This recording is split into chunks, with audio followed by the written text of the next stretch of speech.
kuatkan lagi dengan ucapan baginda Nabi Muhammad SAW.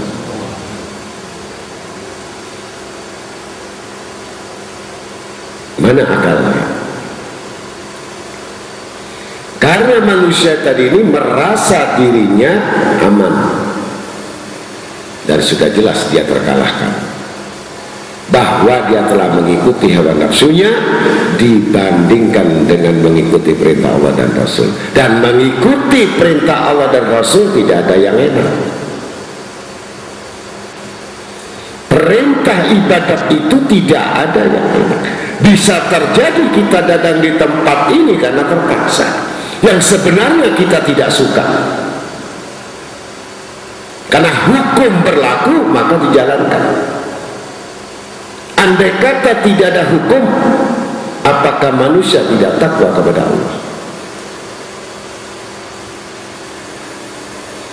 Maka pilihan-pilihan yang dipilih oleh manusia tadi sebenarnya pilihan hawa nafsu, bukan pilihan Allah.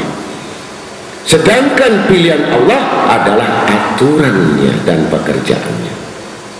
Dengan aturan manusia, dia memilih dan memikirkan dirinya sendiri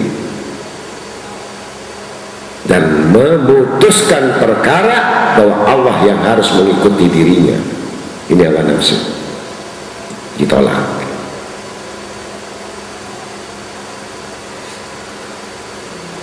Ada orang yang mau masuk neraka, ya, tapi dipaksa sama Allah Ta'ala, ini masuk surga, dan dia menangis.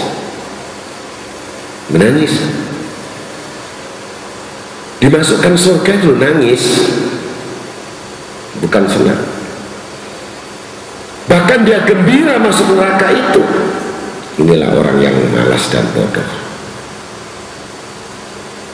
Ini perintah Allah, bukan perintah seorang guru. Bukan kita datang kepada guru, itu wasilah. Tapi sebenarnya kita mentaati Allah dan Rasul bukan karena guru.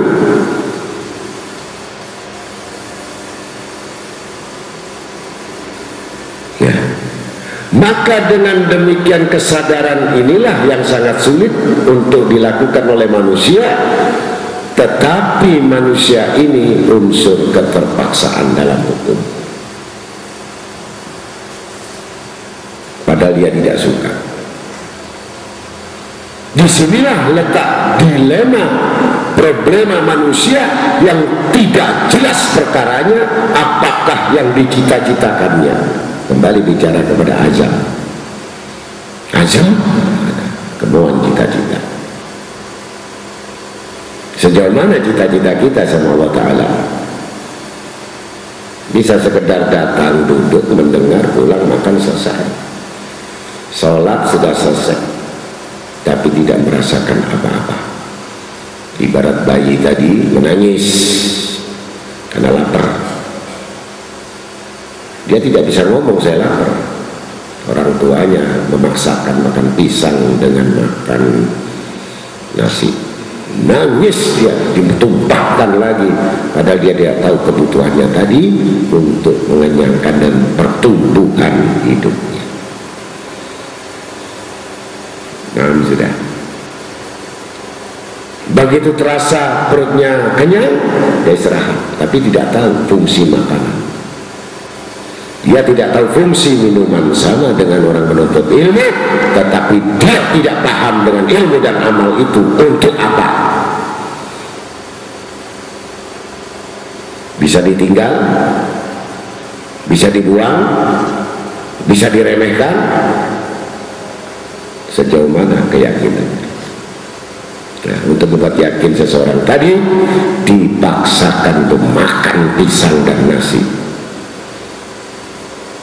Begitu sudah tahu itu kebutuhannya, mau tidak mau tidak perlu diperintah, walaupun itu di Malang tempat makanan itu.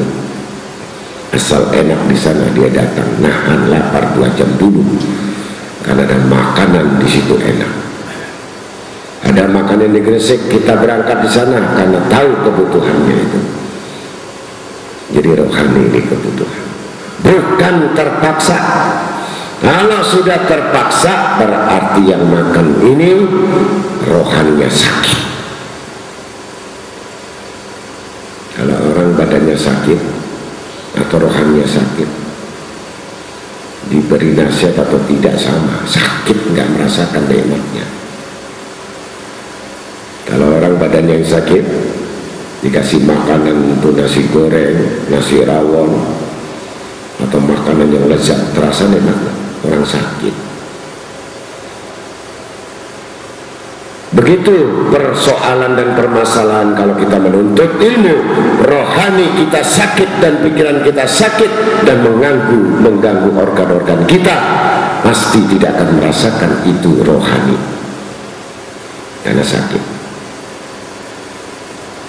Dan perlu pengobatan. Dan tidak bisa merasakan, bisa akut penyakitnya itu sampai kadaluarsa stadium 4 dalam keadaan sakit. Dokter sudah angkat tangan karena kamu sudah termasuk golongan orang-orang yang rohaninya parah stadium 4. Dinasihatin cuman gak dengar. Ini maka dengan demikian tidak berguna ilmu itu. Walaupun ayat itu jelas menerangkan di kitab-kitab,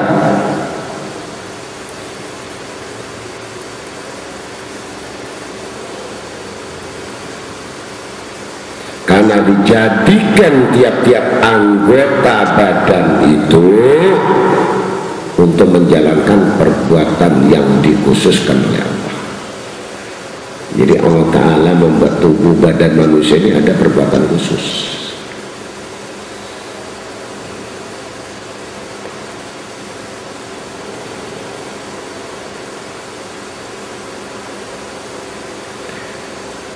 Karena anggota badannya itu sakit, perumpamannya badan, maka menyulitkan kepadanya perbuatan dijadikan baginya. Coba kalau tangannya stroke bisa takbir apa enggak? Kalau kakinya lumpuh bisa sujud enggak?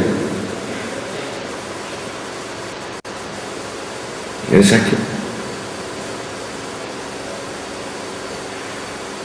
Kalau orang sakit bisa ibadah. Kalau dalam bentuk rohani yang sakit pikiran dan hatinya, maka yang disebut kekacauan. Jadi kalau orang kacau itu nggak bisa sembahyang. Diibaratkan tadi kalau badan itu sudah bertukar, tangan nggak ada dua-duanya mau takbir gimana? Kepala kena migrain. Bisa sembahyang pusing kepala. Nah, begitu salat itu merupakan anggota tubuh yang khusus di hadapan Allah. Bagaimana takbirul ihram,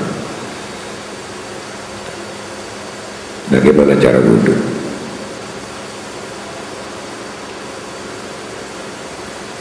maka yang disebut kacau, galau, pikiran itu galau, disebut ittiraq.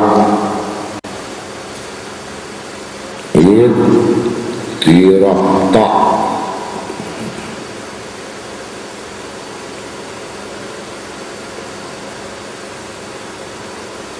Ya. Nah, belum penyakit ayam. Bisa kalau penyakit ayam sembahyang? Bisa. Karena rohaninya yang sakit ini bentuknya nggak diketahui. Andai kata ditunjukkan memalukan.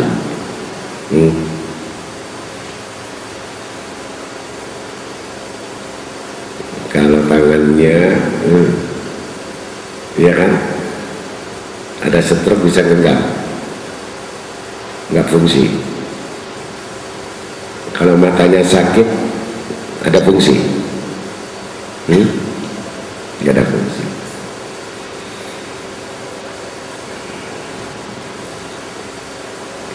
Nah, yang susah ini sakit hati. Sakit hati obatnya apa? Yang seharusnya tidak dipikirkan tapi masuk di hati. Ya, kata guru saya dulu, diingat, kalau kamu punya sepeda motor itu ditaruh di garasi. Kalau punya uang kecil taruh di dompet, kalau banyak di bank. Kalau pakaian taruh di lemari. Pekerjaan tinggal di kantor. Anak taruh di bilik di kamar, suami taruh di kamar. Ayam taruh di kandang. Iman di dalam hati. Itu tidak mengganggu. Segala persoalan hidup di dunia ini, apa yang mengganggu dalam hati dan pikiran itu penyakit. Allah letakkan dalam kondisi yang tidak berpengaruh apa-apa. Katakan setiap hari kamu menuntut ilmu, tidak mengganggu dalam aktivitas kita. Karena aku jadikan siang matahari bertebaran kamu untuk mencari karunia rezekiku, sedangkan aku jadikan malam untuk beristirahatmu. Pikiran kita untuk menuntut ilmu sudah.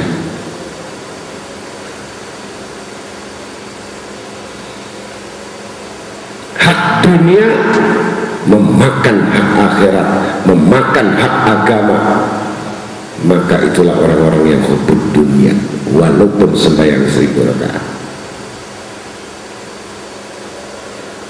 Disuruh milih sama Nabi kita Muhammad SAW. Hadis sahih dari Nabi SAW.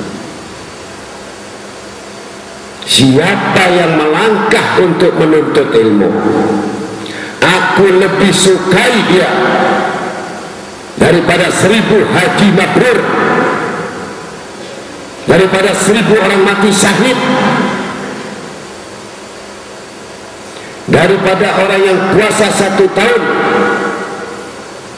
dan beribadah 1000 rakaat 1 tahun. Lebih aku cintai julusus sa'ah tinggal ulama fi ibadika al-fasanah. Dengan duduk sesaat aku lebih cintai. Sudah jelas. Tawaran yang demikian itu kepada kita, tawaran yang untuk menyenangkan menggembirakan kita, kita lebih menawar lagi. Cukup saya seminggu sekali, cukup saya sebulan sekali, cukup saya 1 tahun sekali. Nah, alladzina yura'una wa yamna'una al-ma'un, mereka adalah golongan-golongan orang yang riya dan pendusta agama. Kenapa? Tadi saya katakan kalau sembahyang tadi 27 derajat, kita milih yang mana? 40 tahun yang kusuk tadi masih ditangguhkan oleh Allah dengan dosa-dosanya, dengan perbuatannya, dengan semuanya, itu masih diragukan. Tapi sholat jamaah 1 kali tidak berpikir langsung, diterima oleh Allah walaupun dalam lalai.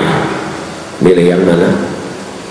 Dikasih yang nyaman tetapi milih hawa nafsunya lebih kuat daripada imannya tadi. Tidak ada azab. Akhir zaman yang menyukai imannya seperti ulat yang gelisah dalam cukak, yang tidak akan pernah bertambah kebaikannya, rezekinya, bahkan kehidupannya, kemuliaan, makin merosot dalam kehidupannya. Belum kekusukannya. Ingat-ingat. Maka yang disebut yang namanya hati ini sangat menyulitkan. Kalau sudah hati ini diisi dengan segala macam problema dan galau dan kekalutan dalam urusan dunia, sangat sulit untuk disembuhkan. Apalagi memang dasar pokok hidupnya tidak ada lagi harapannya kecuali menginginkan dunia. sudah tertulis ahli dunia, ahli mikir dunia, dan dikuatkan bicara masalah rezeki itu mesti dinar dan uang.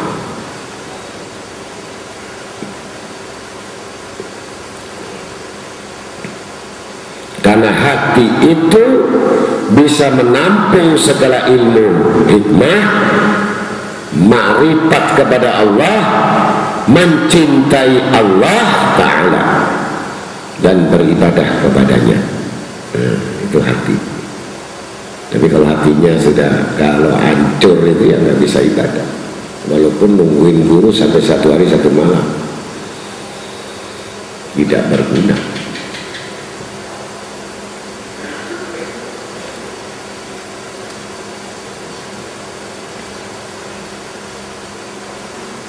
Dan merasakan ibadatnya itu lezat.